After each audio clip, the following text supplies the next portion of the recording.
इथं जेवढ्या काही माझ्या आई बहिणी बसलेल्या आहेत त्या माय माऊल्याने एक छोटासा प्रश्न करायचा. माया हो, आपल्या तिकडं सुवासनी जेव घालायची पद्धत आहे का? त्या सुवासनी जेव घालत असताना दोन पद्धती आहे. एक तर छोट्या 8वी 9वीतल्या 5वी 6वीतल्या छोट्या छोट्या मुली जेव घालतात एक, किंवा सौभाग्यवती माय माऊल्या जेव घालतात. एका शावकाराच्या बायकोने प्रमुख 11 महिलांना जेवायला आमंत्रण दिलं. सुवासनीचं जेवण होतं. जी जेवायला येणार आहे तिला 5 ग्रॅम सोन्याची अंगठी होती. जी जेवायला येणार होती तिला येवला पैठणी 25,000ची पैठणी होती. आणि जी जेवायला येणार होती तिला चांदीच्या ताटामध्ये भोजन होतं. महाराज 11 माय माऊल्या 25,000च्या साड्या घालून सुंदर अशा मेकअप करून निघाल्या. आणि एका माय माऊलीने तिचं 4-5 वर्षाचं लेकरू सोबत घेऊन गेली. आता लेकरू होतं ते लेकराला काय कळतंय महाराज? ते लेकरू जसं गेलं सुवासनीला नैवेद्य दाखवायचा, सुवासनीला जेवू घालायचं, सुवासनीचं पूजन करायचं, सगळंच राहिलं.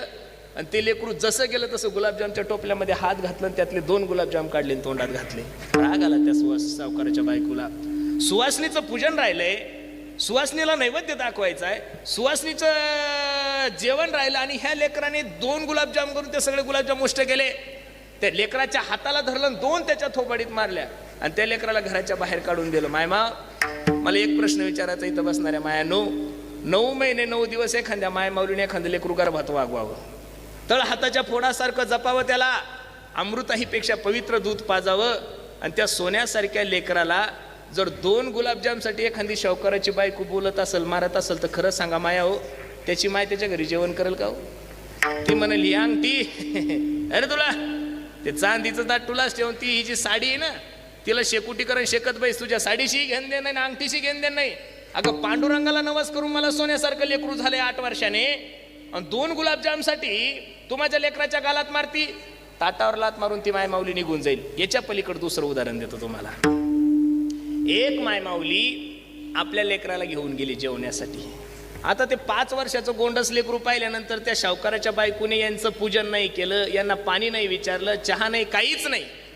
जसं गेल्याबरोबर त्या सोन्यासारख्या लेकराला जवळ घेतलं, त्याच्या 2-4 पप्प्या घेतल्या, आमच्या टोपल्यातले 2 गुलाबजाम काढले, एका वाटीत घेतले आणि एका छोट्या चमच्याने त्या लेकराला 2 गुलाबजाम खाऊ घातले. उदाहरणं 2 सांगितले मी तुम्हाला. आता 9 महिने 9 दिवस एखाद्या मायमाऊलीने एखादं लेकरू गर्भात सांभाळावं आणि एखाद्या दुसऱ्या मायमाऊलीने त्या लेकराला जवळ घ्यावं, त्याच्या पप्प्या घ्याव्या, त्याला स्वतःच्या हातानं 2 गुलाबजाम खाऊ घाले. खरं सांगा तर त्या मायमाऊलीला जेवायची गरज राहिली का?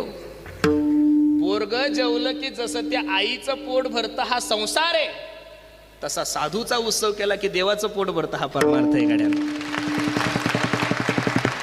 आपण सर्व भाग्यवान आहात, प्रमाण देतो. इथं जेवढ्या काही माझ्या आई बहिणी बसलेल्या आहेत त्या माय माऊल्याने एक छोटासा प्रश्न करायचा. माया हो, आपल्या तिकडं